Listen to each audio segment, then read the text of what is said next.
Bismillahirrahmanirrahim. Assalamualaikum warahmatullahi wabarakatuh.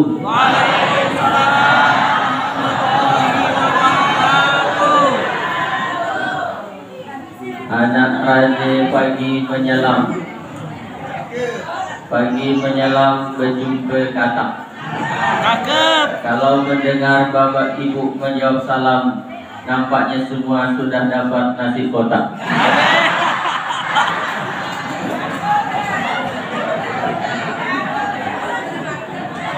Assalamualaikum warahmatullahi wabarakatuh.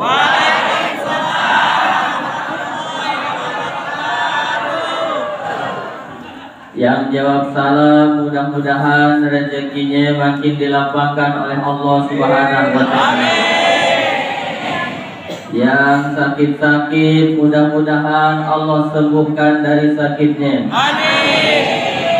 Yang belum kawin mudah-mudahan Allah jumpakan dengan jodohnya. Amin. Yang udah kawin mudah-mudahan bisa kawin sekali lagi. Amin.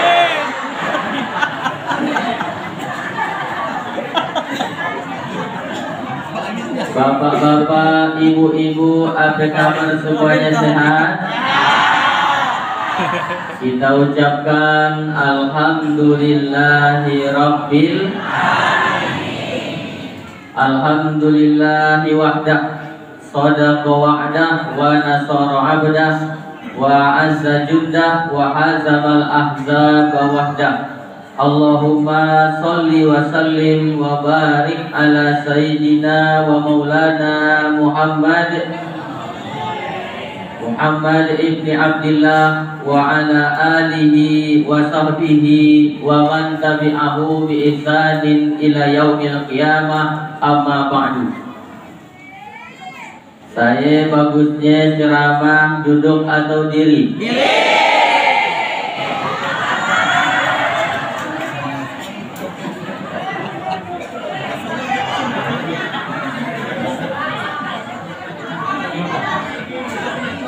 Dalam Islam diajarkan bahwa ad-dhayyif kal mayyit, tamu itu harus bersikap seperti mayat. Yang namanya mayat itu harus nurut. Bila nak kena mandikan, bila nak kena kapankan, bila nak kena solatkan, mayat harus nurut. Ada tak mayat dimandikan tak nurut? Berarti belum mati. Maka saya sebagai tamu harus bersifat seperti mayat. Kalau duduk katanya duduk, kalau diri katanya diri, kalau balik katanya balik saya. Jadi saya ceramahnya duduk atau diri? Diri.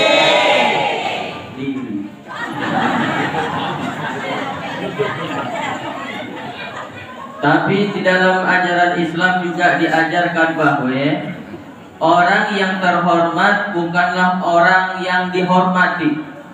Orang yang terhormat adalah orang yang pandai menghormati orang lain.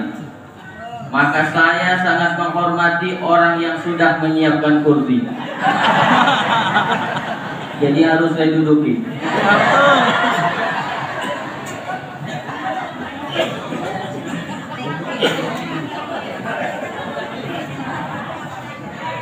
Yang kita hormati dan kita muliakan, mudah-mudahan Allah berkahi hidupnya dunia dan akhirat. Bapak Kapolres atau yang mewakili, kemudian yang terhormat Wakil Ketua DPRD Kabupaten Landa, ada Pak? Masya Allah, tabarakallah, jazakallah atas kehadirannya. Jarang-jarang saya ceramah dihadiri anggota dewan.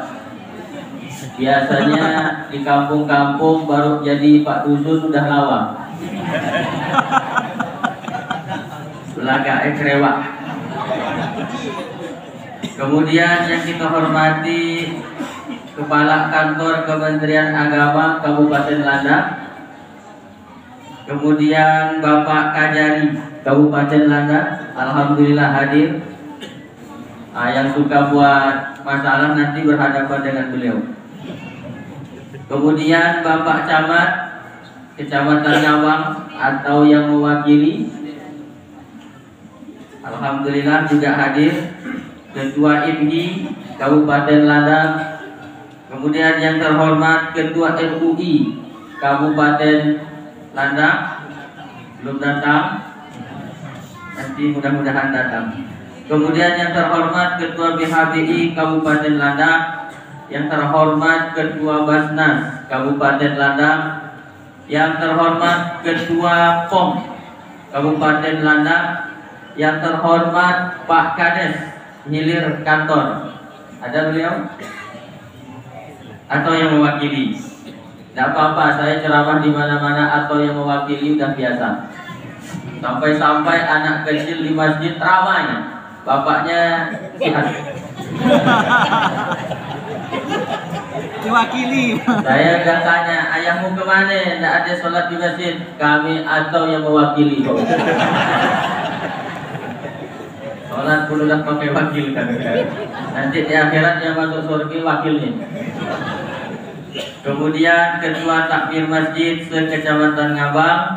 Kemudian yang terhormat Ketua Sajadah Fajar Kecamatan Ngabang, yang terhormat si Adagi. Udahlah, segaya catatannya. Si Adagi. Yang terhormat, yang terkhusus, yaitu yang undang saya datang ceramah ke Ngabang, Bapak Haji Julfiansah. Nah, inilah dia. Dan juga yang terhormat pembawa acara kita. Pembawa acara Pak Julfiansah, dua-duanya berpantun. Tradisi orang Melayu, pantun harus dibalas. Saya balas pantunnya Pak ini dulu. Pak siapa namanya? Pak Ustadz pembawa acara. Elvi Sukaisi titik Santora. Kalau penyanyi merdu suaranya. Terima kasih Ustadz pembawa acara.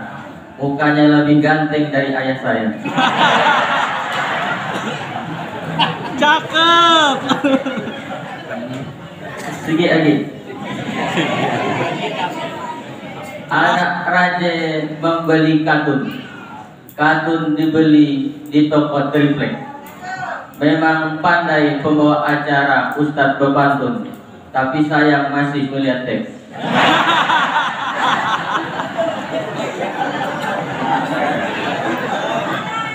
Balas Pak Haji. Ya. Mohon maaf tidak bisa saya sebutkan satu persatu pangkat dan jabatannya. Walaupun tidak saya sebutkan, mudah-mudahan kita semua yang hadir ini dimuliakan oleh Allah Subhanahu wa Ta'ala. Amin ya Rabbal Alamin.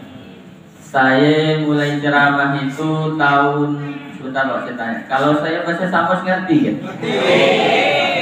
Kalau tidak ngerti tolong lambaikan tangan. Saya mulai ceramah itu tahun 2003.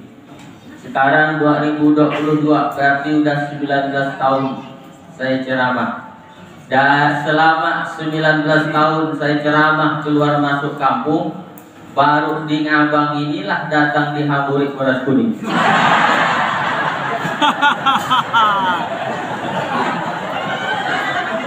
Masih macam pengantin. Udah kena hamburit beras kuning, rasanya mau kawin sekalian. Kalau Bapak membuat walimah, buatlah walimah di waktu hening. Sudah lama jadi penceramah, baru ini dihamburi beras kuning. Masya Allah, luar biasa. Cuman nanti berasnya belum dikumpulkan lagi. Berikan ke ayam, takutnya merusak. Tahu kan merusak? Merusak, membazir. Nah ini Bapak yang dirahmati oleh Allah Subhanahu wa Ta'ala. Rasanya saya datang ke sini bukan sebagai tamu. Saya hanya seorang keluarga, datang dan bicara di tengah keluarga. Saya lihat bapak-bapak, ibu-ibu di belakang banyak yang berkipas. Apakah bapak ibu merasa panas? Saya lebih panas. Mana kipas angin saya? Oh, dapat sedikit boleh.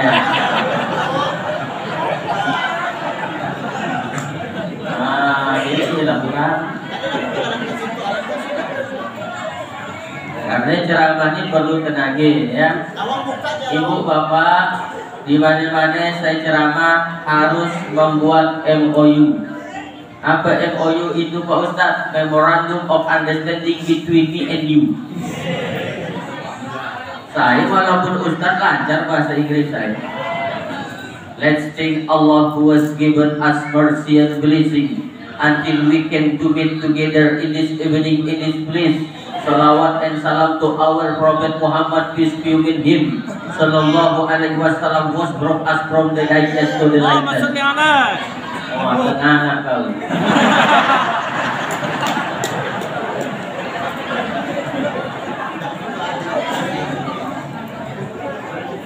Tapi walaupun saya lancar bahasa Inggris, tetap saya sholatnya bahasa Arab. Tidak mungkin karena mentang-mentang lancar bahasa Inggris lalu sholatnya bahasa Inggris. Allahu Akbar, Allah the Almighty. Inna sholati my praying, wa mahyaya my life, wa mamati my die. Lillahi Rabbil Alamin, just for you, oh my God. Tetaplah kita pakai bahasa Indonesia. Bapak Ibu, kita tanda tangan MOU dulu, Memorandum of Understanding between me and you. Apa itu Pak Ustadz? Kita buat kesepakatan itu ceramahnya mau berapa lama?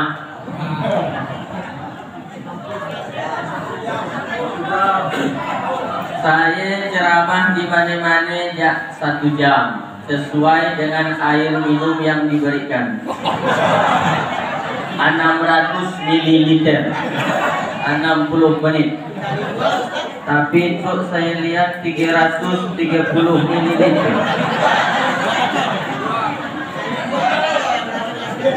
Cuman karena ceramah saya dah bocor, ditambahnya sebotol lagi. Jadi 1 jam lah ini. Insyaallah tadi mulai ceramah jam 8.25, insyaallah selesai jam 9.25. 1 jam. Ingatkan nanti jam 9.25. Ibu-ibu 1 jam kuat kan?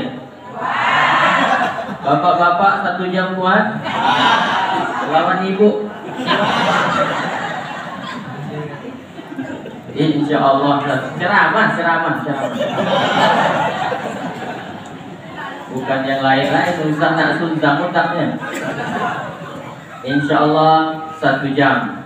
Saya tadi sempat pikir karena acara ini malam, kemudian tadi hari Senin, Bapak Ibu mungkin kerja kantor, ada yang kerja ke sawah, udah letih, udah kabak, udah capek, udah letoy, udah mulai. Saya mikir nampaknya nanti malam ini tidak ramai yang hadir. Ternyata yang hadir ini ramai sampai melimpah ruah keluar. Di dalam banyak, di luar pun banyak juga. Yang di dalam insya Allah di akhirat masuk surga semuanya. Kecuali yang di luar.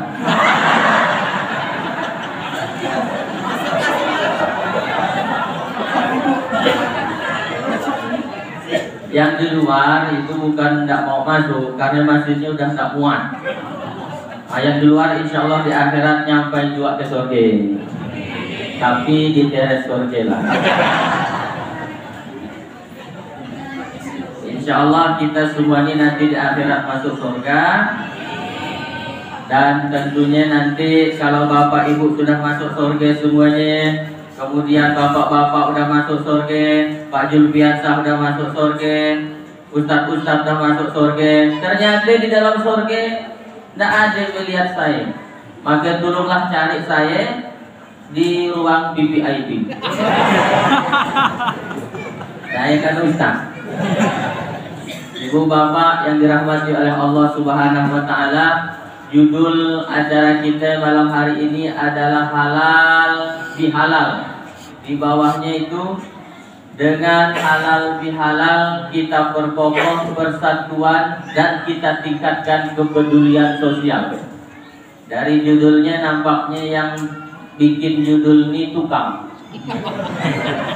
Karena memperkokoh, lalu meningkatkan. Itu tukang lah nampaknya.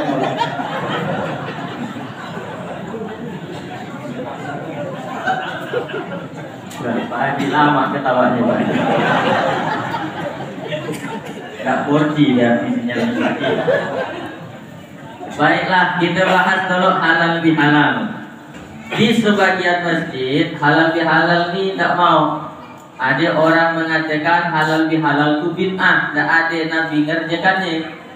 Kullu bid'atin dolalah wa kullu dolalatin finnar. Setiap yang bid'ah itu dolalah, dolalah itu sesat, sesat itu masuk neraka. Kalian yang mengadakan halal bihalal masuk neraka semua ini. Kalaulah acara halal bihalal dianggap bid'ah, maka kita yang hadir malam hari itu semuanya masuk neraka. Yang paling dolok masuk neraka Pak Julpiansa.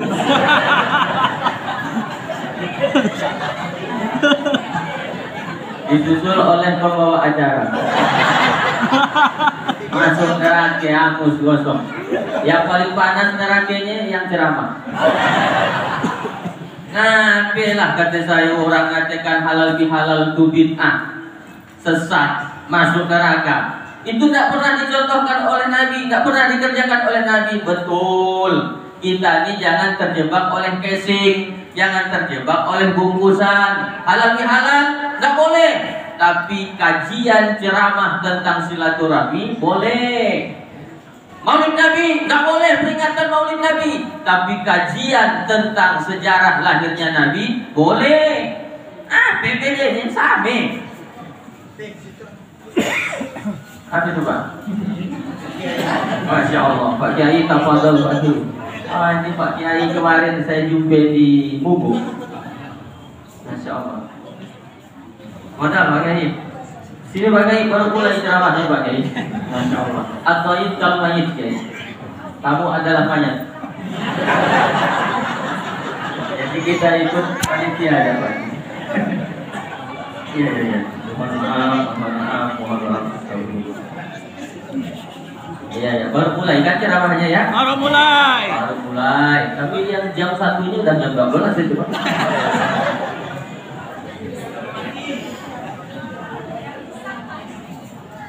Sampai mana tadi ceramahnya? Bid'ah. Jangan terjebak oleh casing, jangan terjebak oleh bungkusan. Kamu makan apa tadi? Makan ayam goreng. Wah, ketinggalan ayam goreng. Kamu makan apa? Fried chicken. Sami, wadinya sami, minyaknya sami. Tadi anakmu sekolah di mana? Pondok pesantren. Wah, ketinggalan pondok pesantren. Kalau anakmu Islamic boarding school. Sami. Jadi halal bihalal ini cuma tempat wasilah wadah untuk kita menjalin silaturahim. Lalu apa arti halal bihalal? Halal bihalal adalah bahasa Arab yang orang Arab sendiri pun gak tahu artinya. Kalau kita di Ngabang ini bukan halal bihalal, halau bihalau. Kalau halal bihalal boleh, yang gak boleh itu halau bihalau. Bermusuh-musuhan. Gini asal mulai katanya.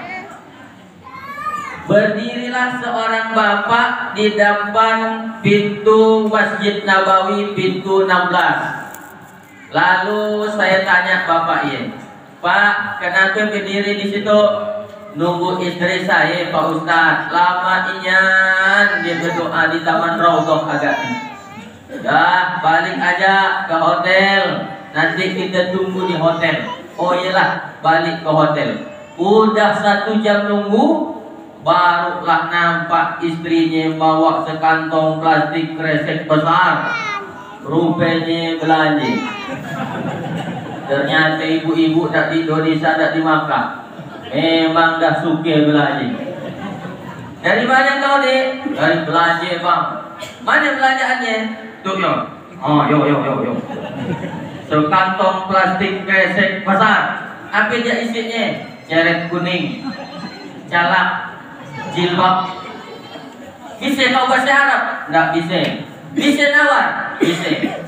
Gimana nggak bisa bahasa Arab bisa nawar? Kata orang Arab, homsa rial, homsa rial, homsa rial, 5 rial, 5 rial, 5 rial. Saya tawar bang, arba'a raka'atin.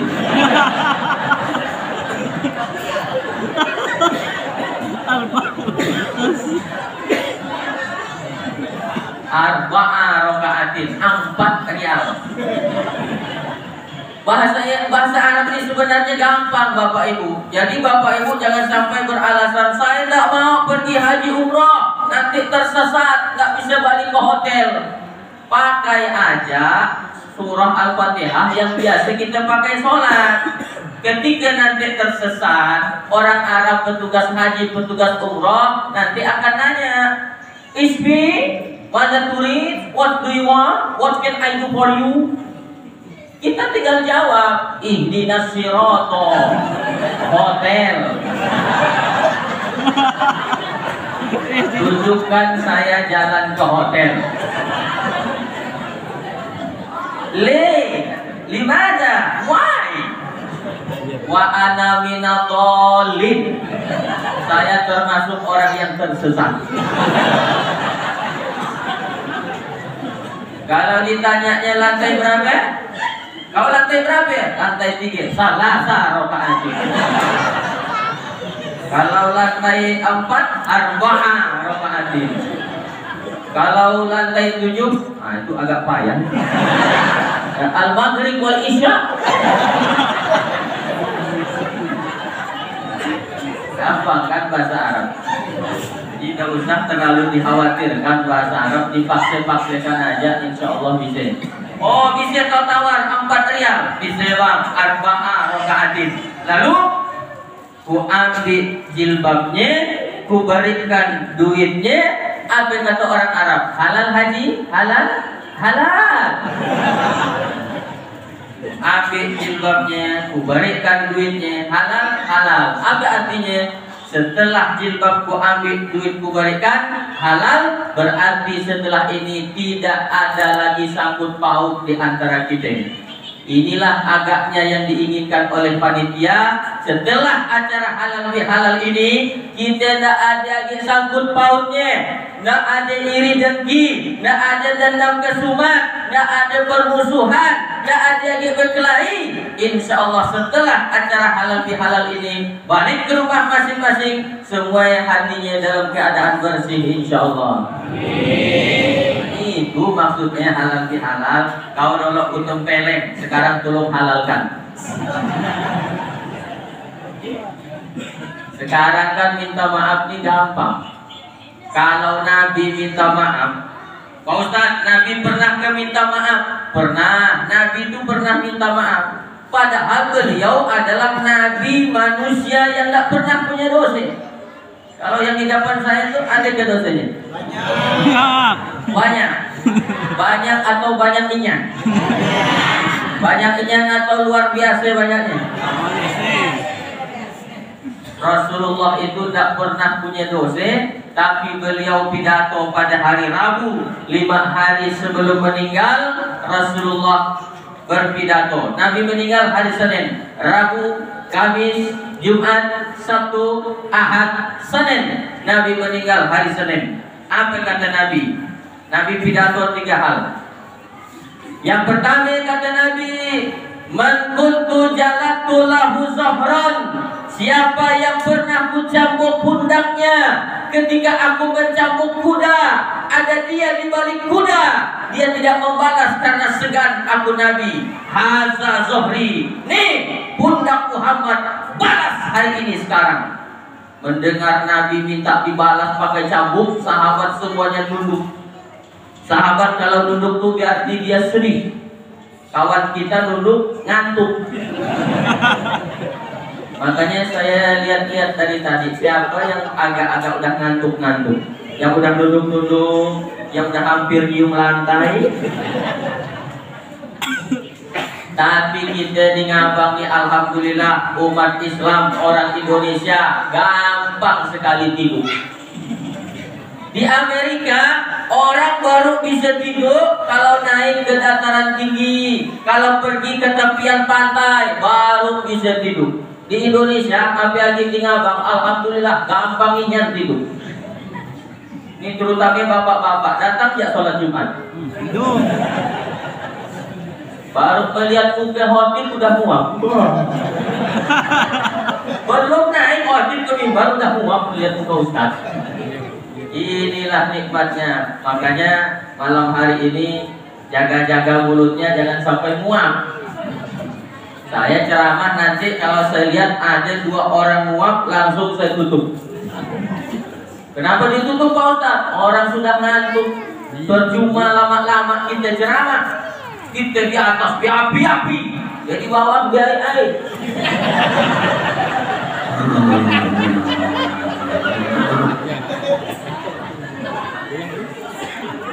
Tadi ketika makan sore di rumahnya Pak Julfiansa, kata beliau, Ustaz, nih nanti daftar yang akan hadir. Ada Kapolres, ada Kemenang, ada Pak Camat, ada Pak Kades, ada Kajari, banyak rentetan orang-orang hebat, orang-orang penting yang hadir. Wah, dalam hati saya banyak sambutannya itu. Sempat saya pikir nanti pasti banyak nih sambutannya. Ternyata sambutannya cuma 1 orang. Cerdas panitia ini. Saya pernah ceramah di sebuah masjid, sambutannya sampai 12. Semua ini mau sambutan. Udah jam 11 baru dipersilakan ceramah. Berikut ini marilah kita dengarkan ceramah yang akan disampaikan oleh Ustadz Fatoli. Saya lihat orang udah muak-muak semua. Bingung saya, apalah judul ceramahnya. Begitu saya diri, langsung saya dapat judul. Apa judulnya? Bismika Allahumma ahya. Bismika. Bagus tidak tidur ya.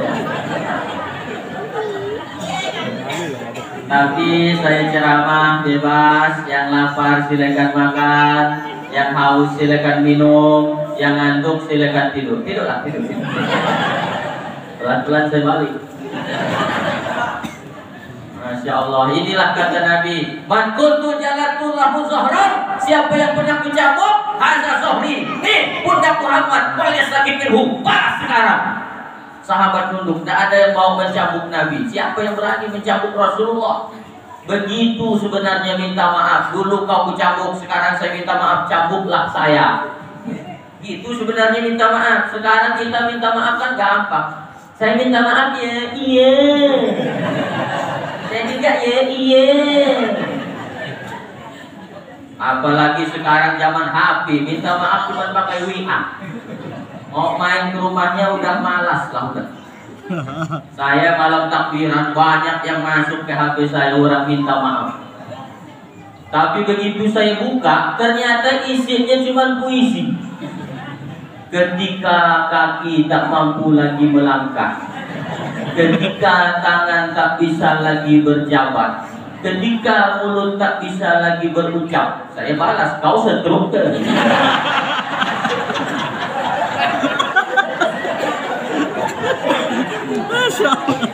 Melangkah tak bisa, salaman tak bisa, ngomong pun tak bisa, berarti kau setruk.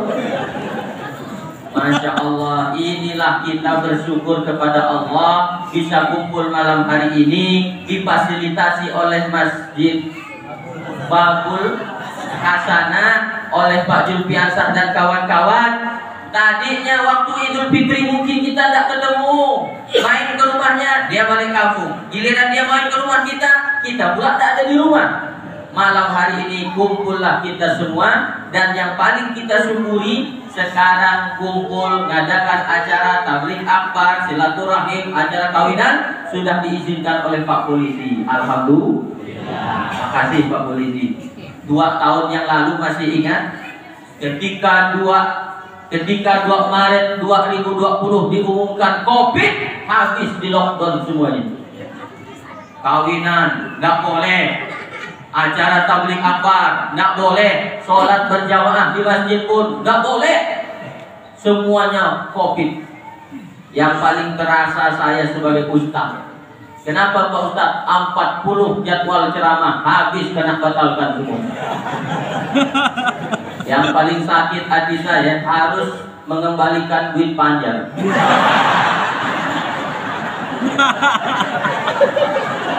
Ada. Yang pakai panjar ada Pak. Itu bukan saya minta, itu panitia yang minta. Ustaz Hatoli, ya Pak, tolong kirimkan nomor rekeningnya. Buat apa Pak? Transfer duit panjar Pak Ustaz. Oh, dalam hatiku memang itu yang kutunggu.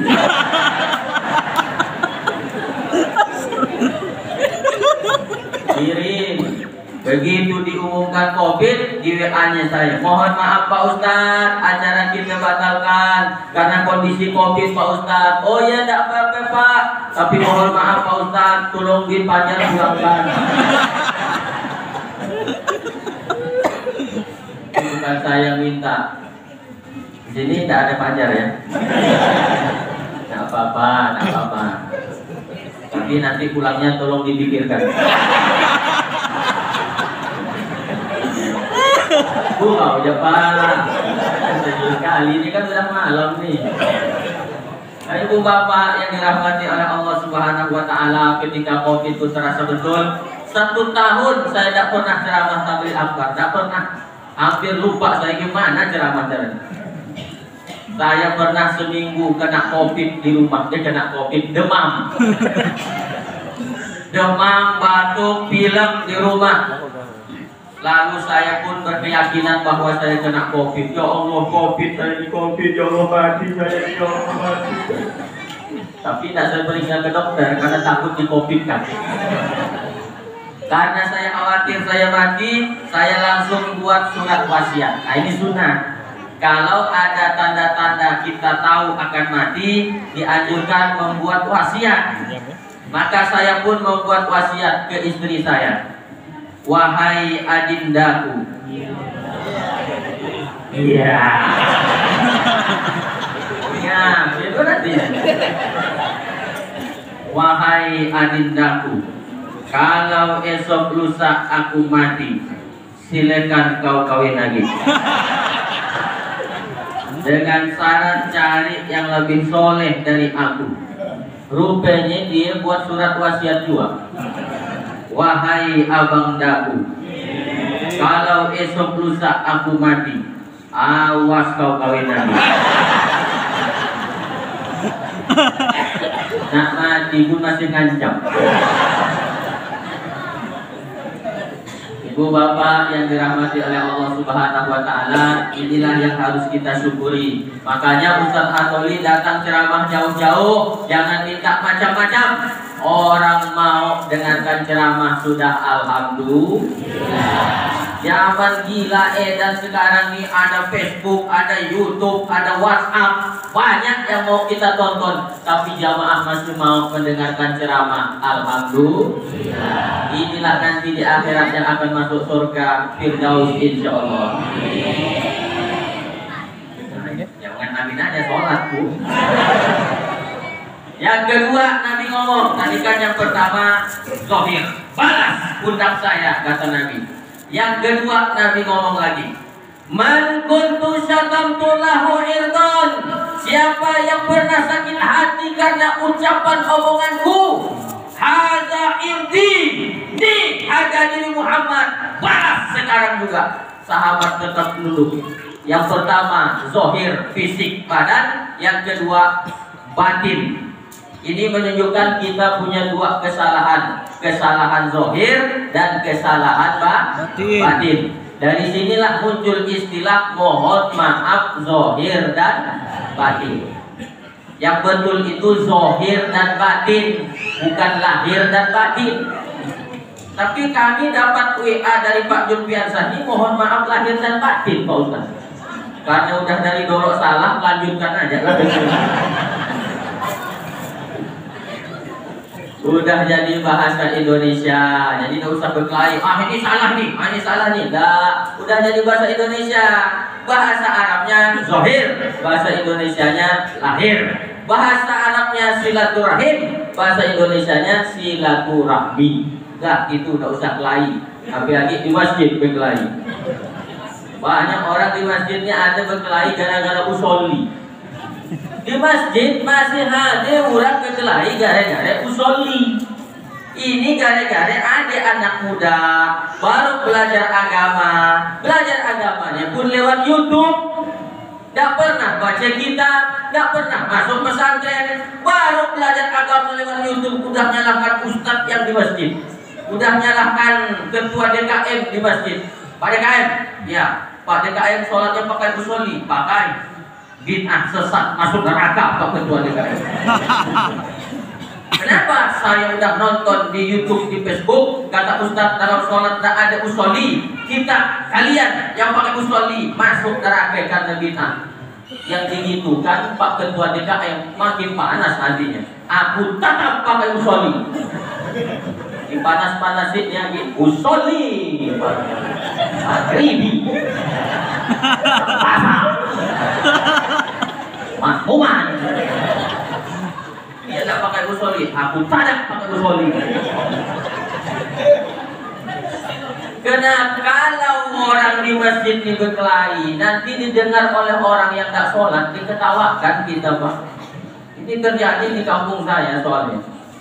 Masjid, warung. Di warung itu sekitar 50 meter dari masjid ada anak-anak muda itu tidak sholat Pak. Begitu mendengar ada orang berkelahi di masjid, kenapa di masjid riuh ribut berkelahi gara-gara usolli. Sembahyang pun kelahi ke, untung kita tidak sembahyang.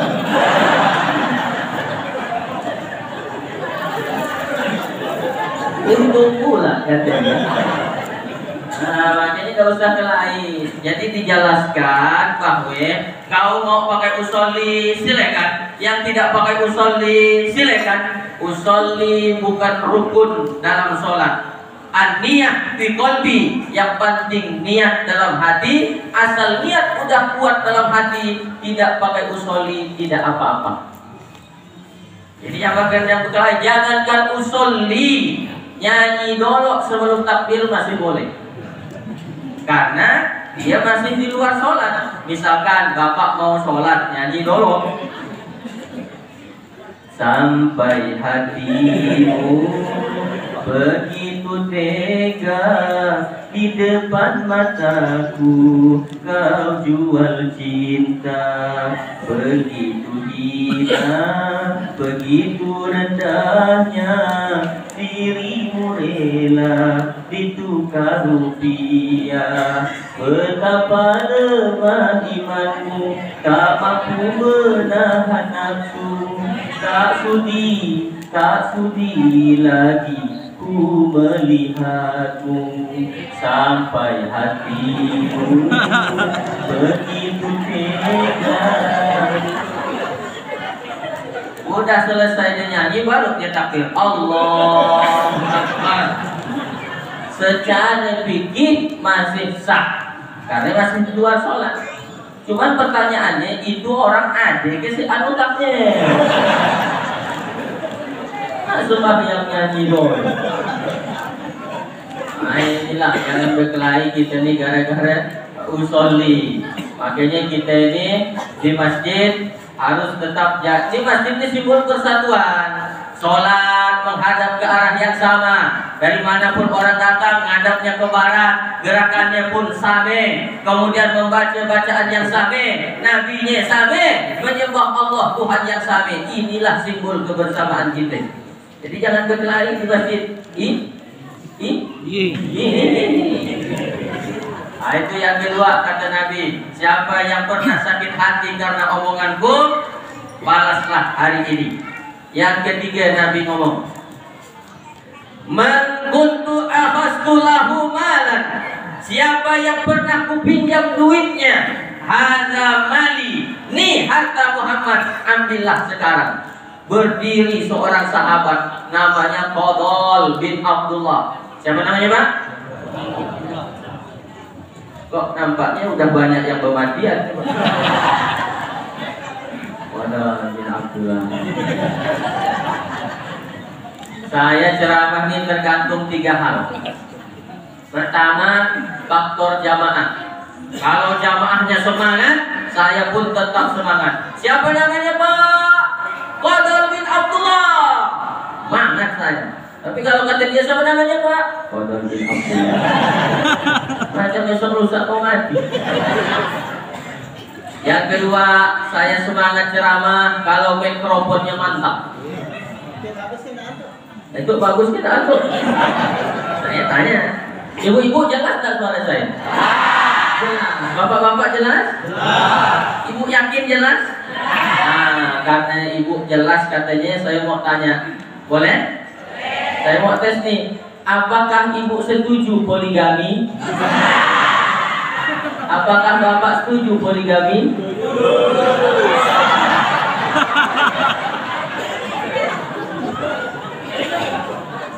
Padahal kalau ibu setuju di poligami, jadi ramai di rumah, ibu jadi awet muda karena kerjaan ringan.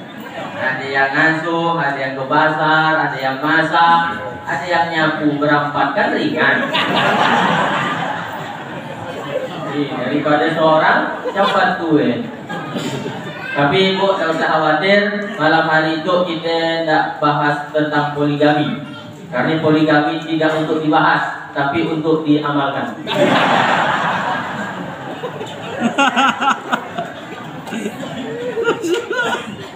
Man kuntu akhadtu lahu malan. Siapa yang pernah kupinjam duitnya, hadza mali. Nih duit Muhammad, ambil, kata Rasulullah. Diri seorang sahabat bernama Fadl bin Abdullah. Tadi pas cerita pundak dicambuk, tidak ada mau balas. Ketika hati tersakiti, tidak ada yang mau balas. Giliran siapa yang pinjam duitnya, diri sahabat.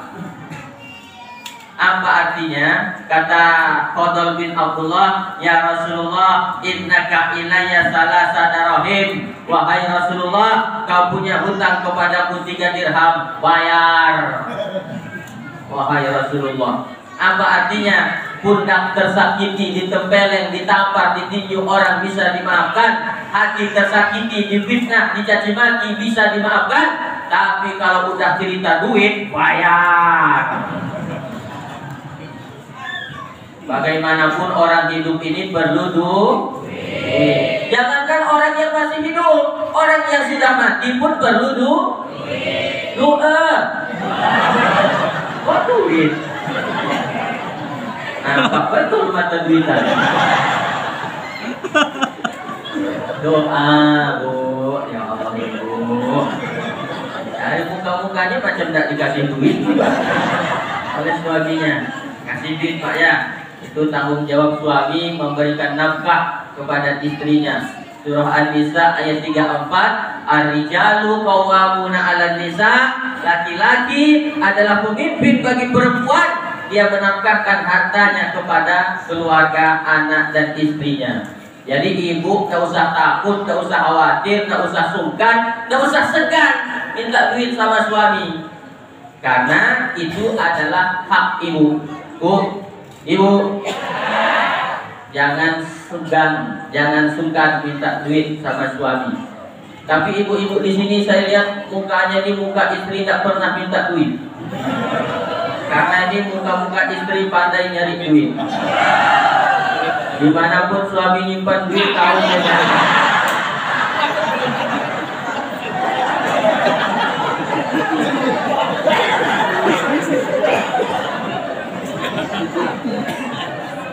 Kadang udah letih kita nyimpannya bapak ya, masih dapat sama dia. Kita simpan di balik lemari, kita simpan di bawah lipatan pakaian, kita simpan di bawah bantal, masih dapat juga sama dia. Dari jauh kedengaran, Pak, duit apa nih Bang? Kita jawab, duit sial. Udah sisa payah ku simpan, masih dapat sama kau. Inilah Bu, itu hak ibu. Dalam duit bapak ada hak ibu, tapi dalam duit ibu tidak ada hak bapak. Jadi jangan pernah minta duit sama istri, tidak boleh. Yang betul itu, tapi dalam duit bapak ada hak istri, bukan duit bapak duit istri. Dalam duit bapak ada hak istri, tapi dalam duit istri tidak ada hak bapak. Ustadz, laki saya, suami saya ini pelit bin kikir alias kedebut Pak Ustadz. Boleh tak saya curi duitnya Pak Ustadz?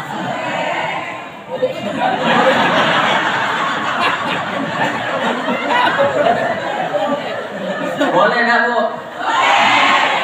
Oh, suami curi duit lagi.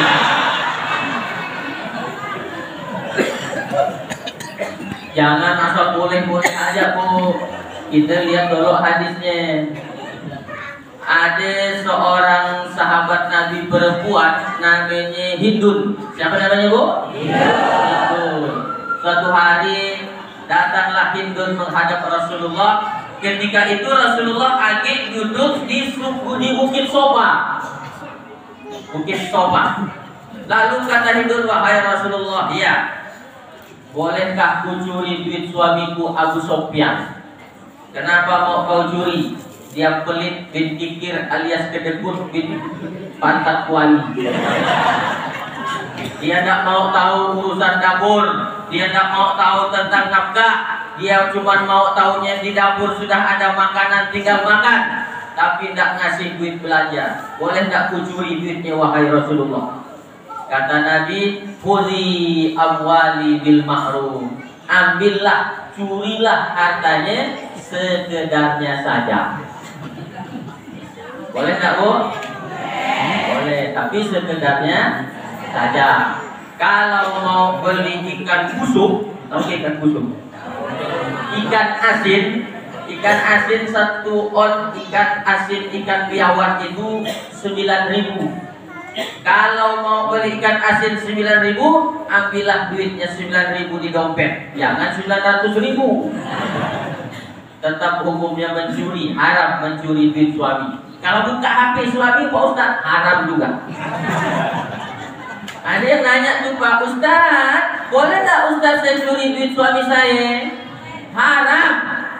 Tidak boleh. Kenapa tidak boleh Pak Ustadz? 2 alasannya. Pertama, ibu tidak tahu paspornya. Iya ya Pak Ustadz, kata dia. Udah saya tes 10 jari, tidak ada yang cocok. Rupanya paspornya jempol kaki. Saya perlu dicurigai ya. Yang kedua Pak Ustadz, yang kedua memangnya kalau ibu tahu suami selingkuh, ibu mau ngapain? Oh ngamuk, mau nyabut-nyabut rambut. Lebih baik ibu pergi ke kamar mandi, berwudu, ambil sajadah, hamparkan sajadah, sholat sunnah 2 rakaat, sholat hajat, mohon pertolongan kepada Allah. Ya Allah, suami saya itu Engkau yang menguasainya, hatinya Engkau yang menguasainya. Ya Allah, aku tidak mungkin menjaganya 24 jam. Lindungilah suamiku dari perempuan-perempuan yang nakal macam di film Layangan Putus itu. Bapak itu ketawa, ibu nonton juga ini. Ya, tapi Ustaz nonton juga. Saya tidak nonton, ketonton. Tidak sengaja lewat di beranda gitu Pak. Oh asik juga.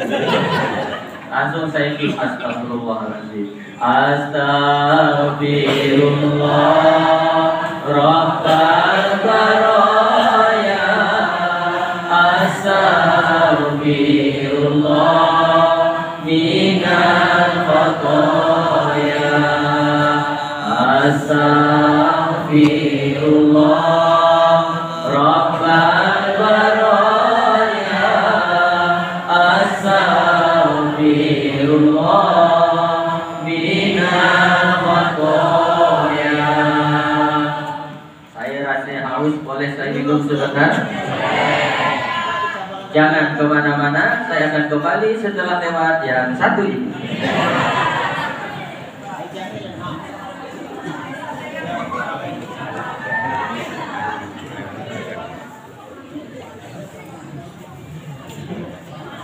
Rasulullah itu kalau dia disiapkan air oleh istrinya Siti Aisyah, "Bang, minum bang." Rasulullah tidak pernah sampai habis minumnya. Minumnya setengah. Setelah itu diberikan ke istrinya Siti Aisyah, "Minumlah juga wahai adindaku." Minum bekas bibir Nabi. Ini bagus bapak amalkan di rumah. Minum seteguk, berikan ke istri, minumlah juga adik. Apalah adik minum. Kata istrinya, bau bang. Oh, hancur. Gosok gigi dulu pak. Cerita minum nih. Nah kita itulah tadi Bapak Ibu dalil hadis tentang Rasulullah minta maaf. Hadisnya bisa kita temukan di dalam kitab Ar-Rahiq Al-Maktum ditulis oleh Syekh Syafiur Rahman Al-Mubarakpuri. Jadi kita ini minta maaf, sedangkan Nabi yang tidak punya dosa saja minta maaf. Apalagi kita ini banyak dosa semuanya. Dari sekian ramai yang hadir ini, kira-kira siapa yang paling banyak dosanya? Man kasaro kalamuhu, siapa yang paling banyak ngomongnya? Kasaro khotomuhu, dia yang paling banyak salahnya. Siapa yang paling banyak salahnya? Dia yang paling banyak dosanya. Siapa yang paling banyak dosanya? Neraka lebih layak baginya. Dari sekian ramai yang hadir ini, siapalah yang paling layak masuk neraka?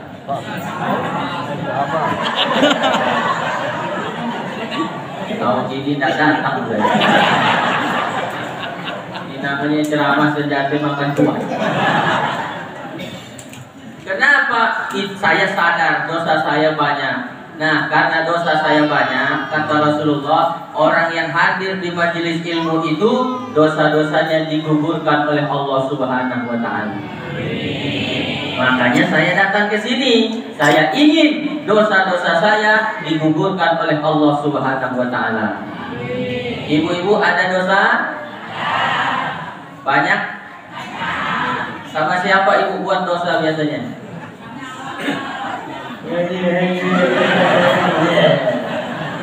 Ini bapak-bapak ini pak, ini mereka istri-istri kita, ini bini kita ini banyak bikin dosa sama kita.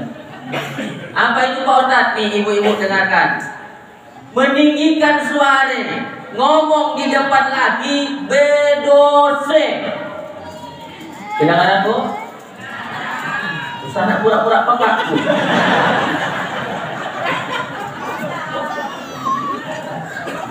Ninggikan suara di depan suami, ngerepek, merepek, bekepak, macam burung pula. Lain padang, lain belalang, lain lubuk, lain airnya, lain kampung, lain bahasanya. Kalau kami itu namanya ngerepek. Tiada hari tanpa bekepak. Berdosa itu Bu. Tapi bukan dosa besar, dosa kecil aja. Tapi kalau dikerjakan tiap hari, lama-lama jadi besar. Ternyata bukan cuma rumah yang besar, motor yang besar, dosanya pun besar juga. Ibu-ibu nih, jangankan mau pergi kerja, jangankan mau pergi kantor, jangankan mau pergi ke sawah, pergi arisan ngaji BKMC kadang-kadang pun bikin dosa nolok sama suami. Bang, aku mau ngaji arisan, nanti kalau hujan hari angkat jemuran dulu ya. Ade. Tapi bukan ibu-ibu yang minum Pak. Minum jauh di desa hilir kantor. Itu lah ya. Kadanglah suaminya lagi enak-enak tidur, dibangunkannya kasar sekali Pak. Bang, kamu Bang, lihat jam jam berapa? Orang lagi tidur disuruh melihat jam. Tahu lah yang tidak tidur ya. Bu, ibu, mulai hari ini, malam ini jangan tinggikan suara depan suaminya. Dilembutkan sedikit, Bang. Lihat jam tuh jadi berapa?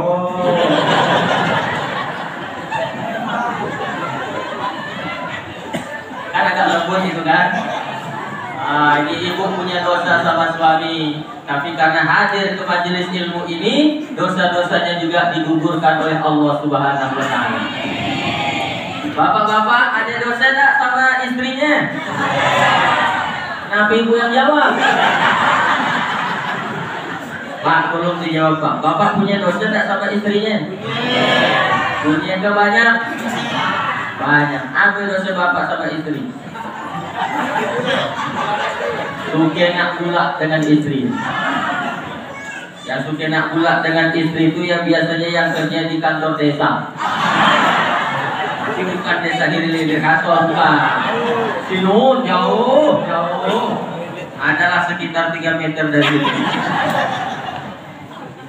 Tapi karena hadir lagi di majelis ilmu Bapak Ibu, dosa-dosa kita ini digugurkan oleh Allah Subhanahu wa taala. Makanya jangan malas datang ke majelis ilmu. Nanti siapapun penceramahnya, siapapun ustadz yang datang ceramah, datang. Pokoknya 4D.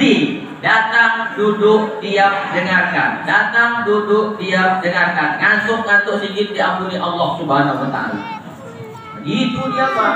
Kalau kita datang ke majelis ilmu, inilah dia digugurkan oleh Allah dosa-dosanya. Apalagi keuntungannya Pak Ustaz? Nih keuntungannya.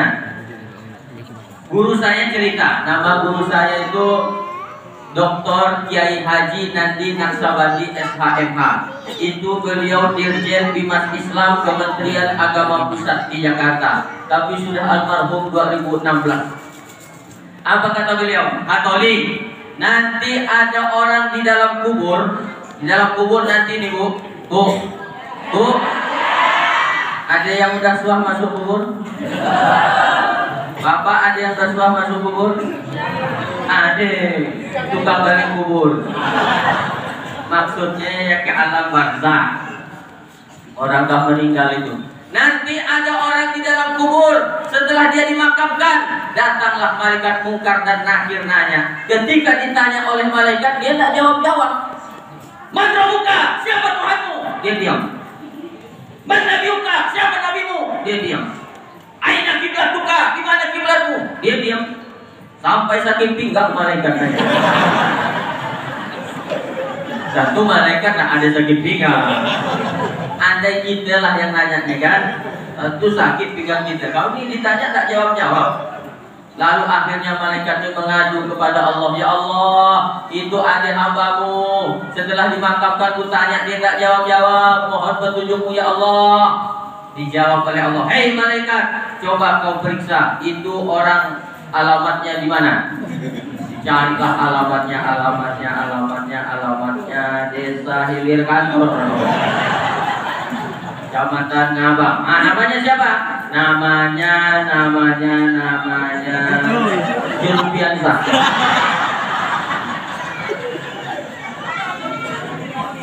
Oh, kata Allah, hei malaikat, apa kau tidak tahu yang namanya Julpiansa itu ketika dia hidup di dunia, dia adalah orang yang paling rajin hadir ke majelis ilmu. Tapi dia bebal.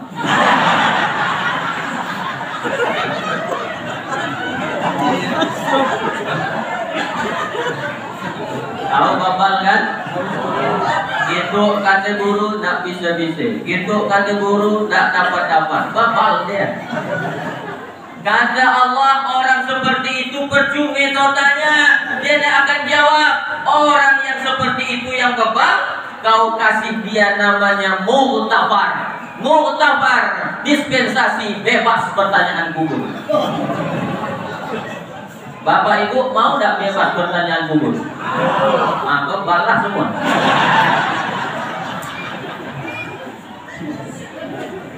Jadi rajinlah hadir ke majelis ilmu. Sedangkan orang yang bebal saja kalau rajin dapat mu'tabar di alam kubur, apalagi yang tidak bebal. Insya Allah kita semua selamat dari pertanyaan kubur.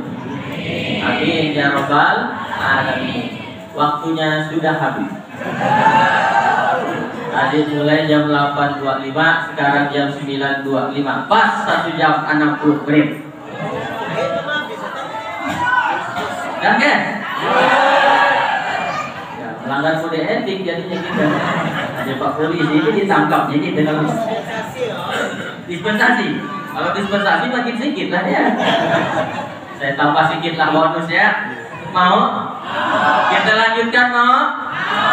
Nah, Lanjut, ibu-ibu, bapak-bapak, karena kita ini nanti semuanya akan mati dan membawa bekal ke hadapan Allah adalah seluruh apa yang pernah kita kerjakan di dunia ini. Ada peringatan dari Allah dalam Al-Quran surat Yasin ayat 68. Apa kata Allah? Wa man nu'ammirhu nunakkishu fil khalqi afala yaqilun. Siapa saja yang kami panjangkan umurnya, kami kurangi kejadiannya. Apa artinya? Makin tua, makin tidak jelas penglihatan. Makin tua, makin tidak jelas pendengaran. Makin tua, makin berkurang tenaga kita. Makanya selagi mata masih sehat, pendengaran masih sehat, tenaga masih kuat, pakailah itu untuk hadir ke majelis ilmu. Siap, Bu? Karena kalau nanti udah tua, baru mau belajar ngaji, susah. Nanti yang stres gurunya. Saya ini kan guru ngaji, Pak. Yang belajar ngaji dengan saya itu ibu-ibu dan nenek-nenek. Nek Uwan, tahu Nek Uwan? Wah, yang belajar ngaji dengan saya Nek Uwan. Oh, anak dare, tidak ada Pak Ustaz, tidak ada anak dare. Dulu pernah saya nerima murid anak dare, anak gadis. Tapi saya stop, saya berhentikan. Kenapa? Baru auzubillah udah main mati dengan saya. Ini apa hati saya nak ngajar?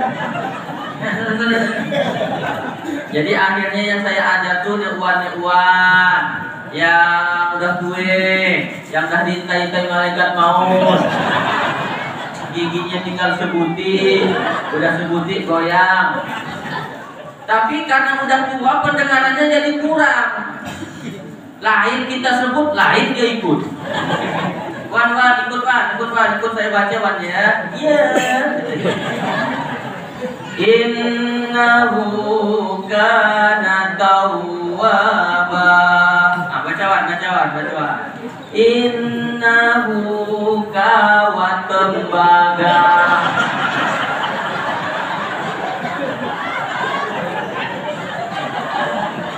Ini karena udah peka dia, Pak. Makanya ibu-ibu selagi pendengarannya masih sehat, penglihatannya masih awas jelas, pakailah itu untuk hadir ke majelis ilmu. Siap, Bu? Udah selesai ya tadi. Udah kembalikan. Kalau mau balik bareng lah.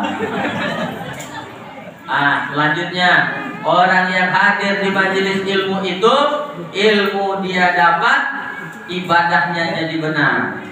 Orang yang hadir di majelis ilmu dia dapat, ibadah jadi benar. Yang selama ini belum pernah dengar, jadi dengar. Yang selama ini belum tahu, jadi tahu. Makanya ini luar biasa. Kata guru saya, dulu waktu saya tahun 2004 kelas 4 SD, guru saya memberikan nasihat. Apa kata guru saya? Ilmu bikin hidup jadi mudah, seni bikin hidup jadi indah, agama bikin hidup jadi terarah. Pertama, ilmu bikin hidup jadi mudah. Saya bisa ngomong kedengaran semuanya sampai ke pintu pojok sana, itu karena ngomongnya pakai ilmu. Apa ilmunya? Ilmu sound system, mikrofon. Makanya saya kalau mau tablik akbar biasanya saya tes dulu suaranya. Tes 1 2, tes 1 2. Ibu-ibu yang di pojok sinun kedengaran? Tidak. Ya, di kedengaran. Kan nyaut dia. Bapak-bapak yang di ujung sinun kedengaran? Tidak. Ya, di kedengaran. Inilah ilmu pengetahuan. Saya senang ceramah kalau mikrofonnya bagus. Saya paling gak suka ceramah kalau mikrofon bermasalah. Baru assalamualaikum warahmatullahi ilai nak langkah ceramah. Nanti mau kuhantuk kan mikrofon. Ilmu bikin hidup jadi mudah. Dulu tahun 60-an orang kalau mau pergi haji harus pakai kapal laut. 6 bulan baru nyampai. 6 bulan baru nyampai ke Makkah. Orang dah lupa dia baru balik. Dah mati dia kali ini. Sekarang pergi haji dari Batam ke Mekah cuma 9 jam naik pesawat, luar biasa ilmu pengetahuan bikin hidup kita jadi mudah. Ini luar biasa. Yang kedua, seni. Seni bikin hidup jadi indah. Baca Al-Quran tadi Ustaz kita, Masya Allah. Baca Al-Quran ibadah dengan seni tilawah terasa keindahannya. Wa yubashshirul mu'minina alladzina ya'maluna shalihati anna lahum ajran kabira. Saya Polri juga juara 3 tingkat RT, pesertanya orang 4, yang 3 damam, yang jadi juri Pak RT ini aki saya. Wah, baca Quran itu ibadah dengan seni tilawah terasa keindahannya. Imam-imam kita yang imam sholat zuhur, maghrib, asar, subuh, isya pakai seni baca Quran. Bagus ya baca Quran ada seni. Bismillahirrahmanirrahim. Alhamdulillahirrahmanirrahim. Rahmanirrahim. Maliki yaumiddin. Iyyaka na'budu wa iyyaka nasta'in. Ihdinas siratal mustaqim. Siratal ladzina an'amta 'alaihim ghairil maghdubi 'alaihim waladdallin. Kata anak muda. Amin. Harus ada seninya. Jangankan baca Quran, nyanyi aja. Kalau nggak berseni, ibu-ibu mungkin ada yang guru PAUD, guru TK ada kayak di situ. Coba bayangkan kalau nyanyi nggak berseni. Lagu bintang kecil misalkan datar ya lagunya. Bintang kecil di langit yang biru amat banyak. Itu pasti stres karena PAUD. Makanya harus pakai seni. Sholawat, ibadah dengan seni terasa keindahan sholawat. Ditambah lagi dengan rebana, ditambah lagi dengan hadrah. Sallallahu ala Muhammad. Semuanya. Sallallahu alaihi wasallam. Sallallahu ala Muhammad. Sallallahu alaihi wasallam. Ya Nabi salam alaika. Ya Rasul salam alaika. Ya Habib salam alaika. Salawatullah alaika. Seni bikin hidup jadi indah. Azan juga harus pakai seni. Karena nggak bagus azan kalau nggak ada seninya, Pak. Pernah nggak Bapak kebayang nggak ada orang azan nggak punya seni? Allahu Akbar.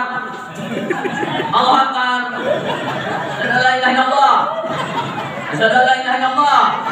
Asyhadu anna Muhammadar Rasulullah. Kata orang itu apa kerau-kerau. Maka yang paling top azannya harus pakai seni. Allahu Akbar. Allahu Akbar.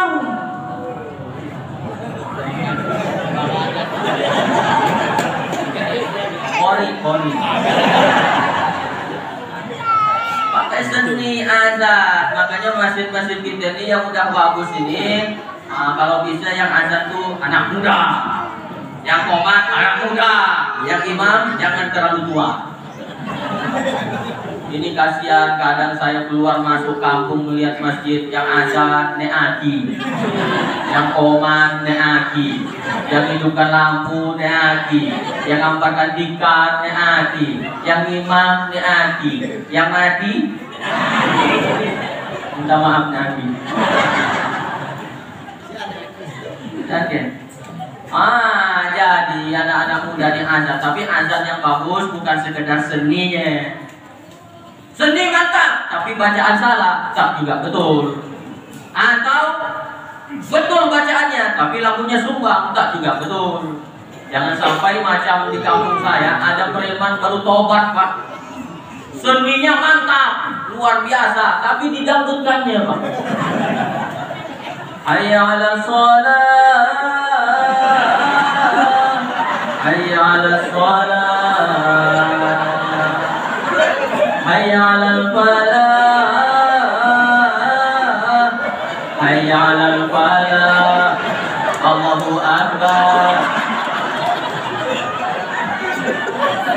Jangan ditiru, jangan ditiru, jangan ditiru. Jangan ditiru, jangan ditiru. Jangan ditiru, jangan ditiru, jangan ditiru. Jangan ditiru, jangan ditiru. Saya khawatir nanti ini ceramah Ustaz pulang kata Pak Julkiasa, jangan dibayar, jangan dibayar.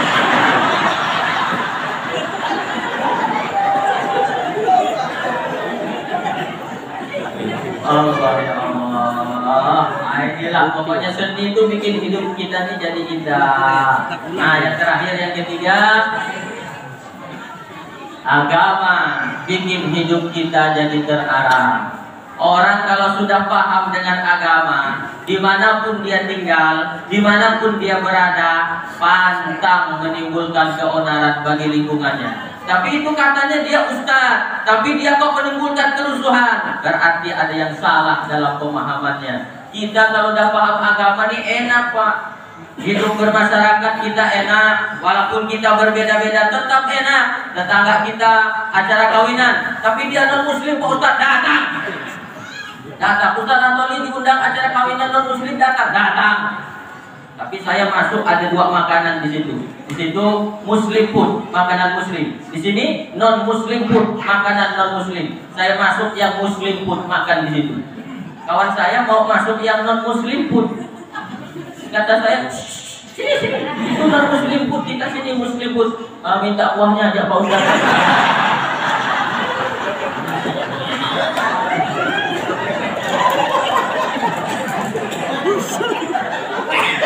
Minta uangnya.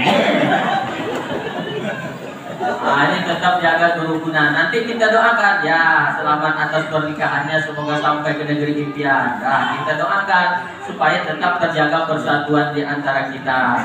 Ibu bapak, makanya ajaran Islam itu luar biasa sebenarnya. Islam adalah agama yang rahmatan lil alamin. Yang salah ini bintang iklannya, ini yang salah. Ada satu produk, bagus produk ini, cuma bintang iklannya salah. Produk susu gemuk, minumlah ini, Anda akan gemuk. Yang bintang iklannya kurus. Nah, orang percaya. Kalau saya bagusnya iklan apa? Karena ada orang yang percaya iklan yang sari, Pak Ustaz. Sariawan, bibir pecah-pecah, tenggorokan kering, itu tandanya panas dalam. Ada bukan dengan? Gak boleh menyebutkan merek. Nah, ini bintang iklannya sekarang. Makanya orang yang paham agama ini, Masya Allah, dari yang paling besar sampai yang paling kecil diatur dalam agama ini. Ini sedang dalam majelis ini, Pak, Bu. Kita udah bermatian. Gak ada air kopi itu, Pak. Kenapa saya gak ada kopi?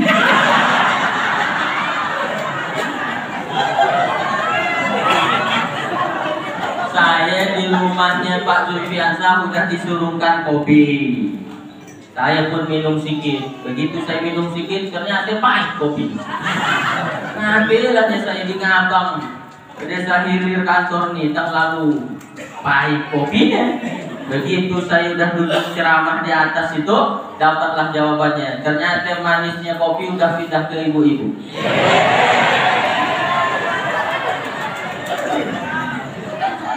Perempuan nih, apalagi ibu-ibu di mana-mana memang suka dipuji, betul Bu? Cobalah puji Pak. Bu, ibu makin hari makin cantik Bu. Oh, mangkar hidungnya. Kita hadir di majelis ilmu ini diajarkan oleh Nabi. Misal ini. Kalau ada kawanmu kentut di dalam majelis, apa kata Nabi? Kita dianjurkan pura-pura tidak tahu.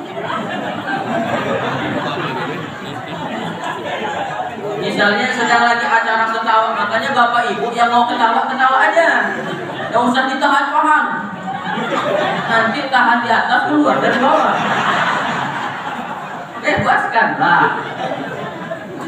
Kalau ada di majelis ini teman kita buang angin, maka kita yang mendengarnya diajukan pura-pura tidak tahu. Tidak kedengaran kok.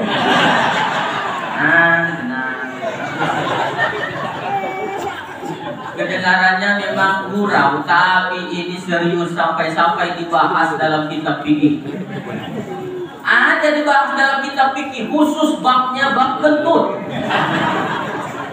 Ada 4 jenis kentut. Ada berapa Pak? Ada berapa Bu? 4. Yang pertama, ada kentut itu bunyinya nyaring, tapi baunya kurang. Ada. Pandang di bunyi ya. Redak. Yang kedua, ada kentut bunyinya tak ada, tapi baunya luar biasa. Ada. Yang ketiga namanya kentut terpaksa. Udah setengah mati dia nahannya, masih keluar.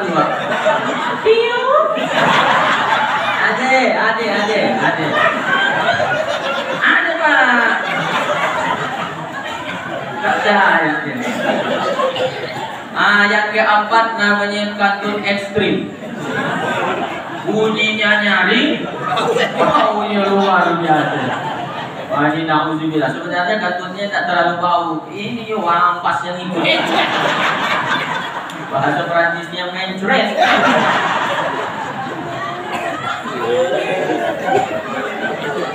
Ini pernah kejadian di zaman Rasulullah. Makanya saya ceritakan. Mohon maaf. Ini ada kejadiannya di zaman Rasulullah. Ketika Rasulullah dan para sahabat sedang makan daging onta, sahabat Nabi pun ada di situ. Tiba-tiba terciumlah bau kentut jenis kedua. Bunyinya tidak ada, tapi baunya luar biasa. Siapa nih? Siapa tuh? Tak ada yang ngaku. Kau ada. Kata sahabat, nanti kita lihat siapa yang wudhu, berarti dia yang gendut. Nabi ada di situ dan Nabi dengar perbincangan sahabat. Begitu semuanya sudah selesai makan daging onta, lalu Rasulullah pun bersabda, siapa